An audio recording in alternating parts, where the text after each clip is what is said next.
هل تريد أن يكون لك في الجنة بيت نخل كنز شجر. İnşallah bugungi mavzuyimiz jannatdan uyli bo'lishni istaysizmi degan mavzu. Jannatdan uyli bo'lishni istaysizlarmi? Ha, maşallah.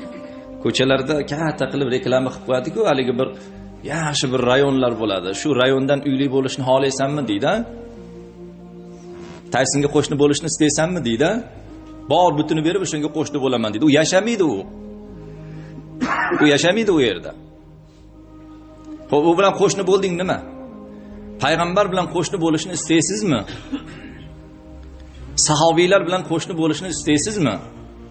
O'tgan payg'ambarlar bilan qo'shni bo'lishni istaysizmi desa, iymonimiz shunchalik suzki, biz u payg'ambarga yetarmi degan deydi. Oho, u payg'ambarlar boshqacha bo'lgan deydi. Shunday amallar bor ekan, payg'ambarlar bilan qo'shni qiladigan amallar bor ekan. Oddiygina, pul ham ketmaydi, vaqt ham ketmaydi, faqatgina ixlos. Jannatdan uyli bo'lishni istaysizmi? Ummu Habibata radhiyallohu anha, Habiba onamiz rivoyat qilyaptilar. Man salla fi yawmin va layla 12 rak'a. Kim bir kunda 12 rakat sunnat namozini o'qisa, u jannatdan uyli bo'ldi. Buniya lahu fi baytil janna, bu payg'ambar alayhissalatu vassalomdan rivoyat qilyaptilar onamiz. Mana shu o'tirganlarimizni hammamiz inshaalloh alhamdulillah mana shu andozaga tushamiz, Xudo xohlasa. Va men aytaman, jannatdagi uylar muboraklik bo'lsin deyman. Muboraklik bo'lsin. Alloh hammamizga jannatdagi uyimizni muboraklik qilsin. Bu 12 rakat sunnat qaysi? Bu uchun alohida tahoratni qilib kelib olib, ishni to'xtatib qo'yib o'qiladigan sunnat emas ekan. Arba'an qabla zuhur va rak'atayn ba'daha. Peshin namozini farzidan avvalgi 4 rakat, peshin namozini farzdan keyingi 2 rakat dedilar. 6 rakat bo'ldimi? Va rak'atayn ba'dal mag'rib. Shom namozini farzidan keyin o'qiladigan 2 rakat. Qancha bo'ldi? Va rak'atayn ba'dal isha. Xufton namozini farzidan keyin o'qiladigan 2 rakat sunnat. Qancha bo'ldi? 10 ta bo'ldi. Va rak'atayn qabla salatil fajr va bomdod namozidan avval o'qiladigan 2 rakat sunnat. O'qiyapmizmi alhamdulillah? Allohga shukrlar bo'lsin. Ana bizni yutug'imiz. Meni jannatda uyim bor. Chunki men Alloh taolo farz qilgan namozini ado qilyapman va shu namozlarning ichidagi sunnatlarini baholi qudrat o'qiyapman. Bu sunnatga beriladigan ajr ekan azizlar. Sunnat namoziga beriladigan mukofot shunday ekan.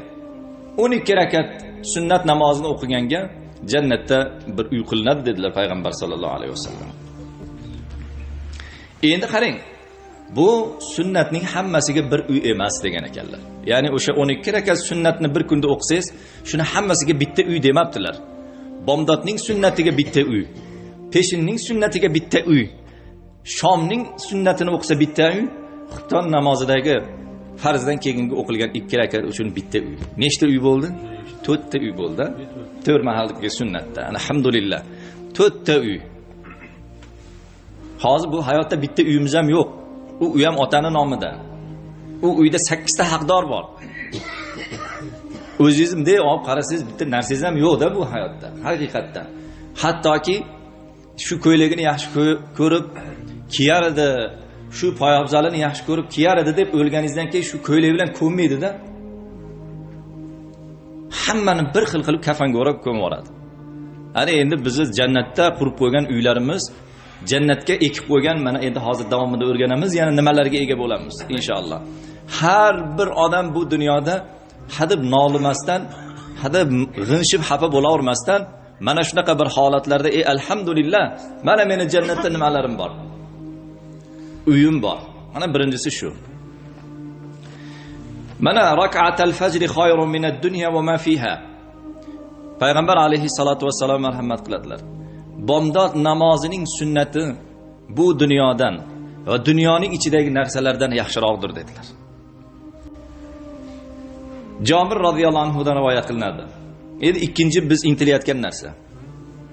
Man qala anna nabiy sallallohu alayhi va sallam subhanallohil azim va bihamdihi. Subhanallohil azim va bihamdihi. Bir marta. Takror aytayapmanki, sizlarning ham tilingizda shu bir aytilsin deb. Subhanallohil azim va bihamdihi. Dilingizdan o'tkazib qo'ysanglar ham bo'ladi, tilingizda qimirlatib aytsanglar ham bo'ladi. Kim mana shuni bir martagina aytsa deyaptilar. G'ulisat lahu va nakhlatun fil jannah. Shuni ismi yozilgan jannatda bir xurmo daraxti ekiladi dedilar. Mana hozir hammamiz 3 marta aytdikmi? 3 ta xurmo daraxtini ekib qo'ydik.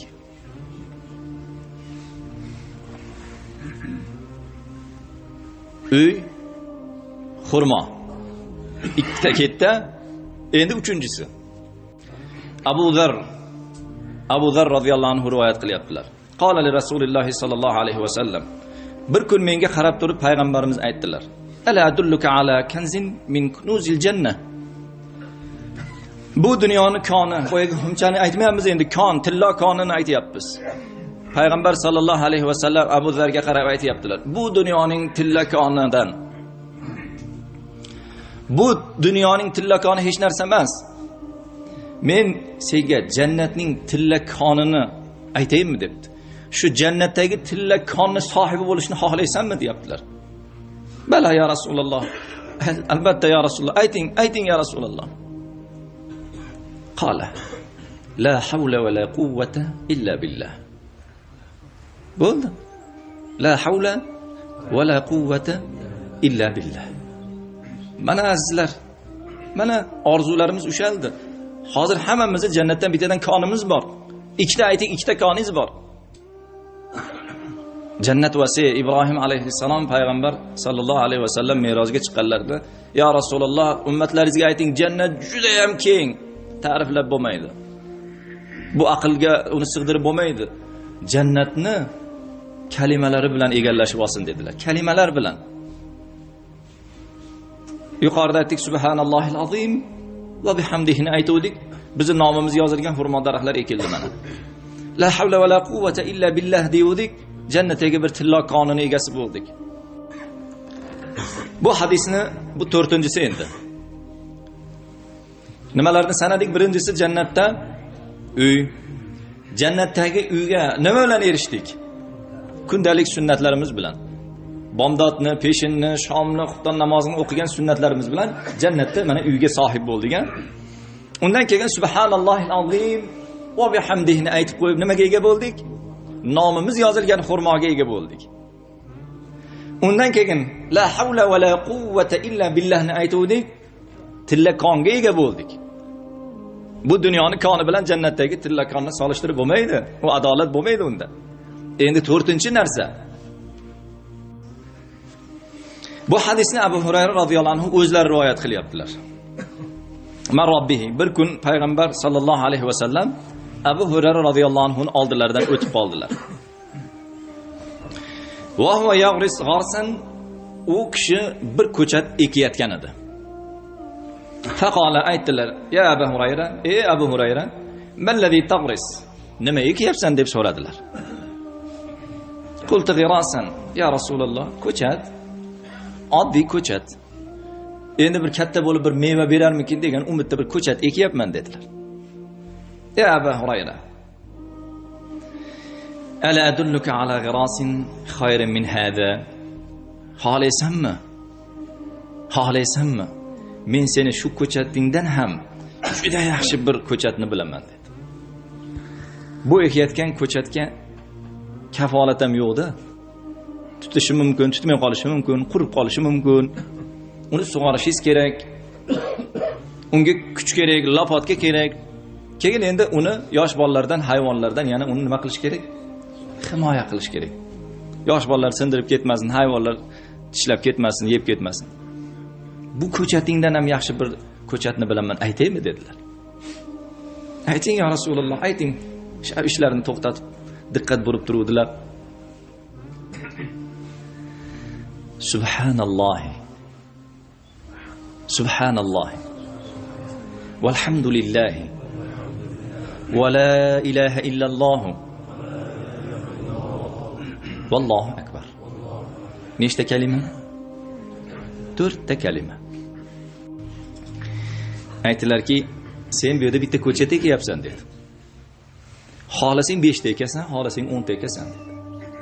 Lekin mana bu kalimada dedilar, har biriga bittadan ko'chat ekiladi dedilar. Subhanallohga bitta ko'chat, alhamdulillahga bitta ko'chat, va la ilaha illallohga bitta ko'chat, Allohu akbarga bitta ko'chat.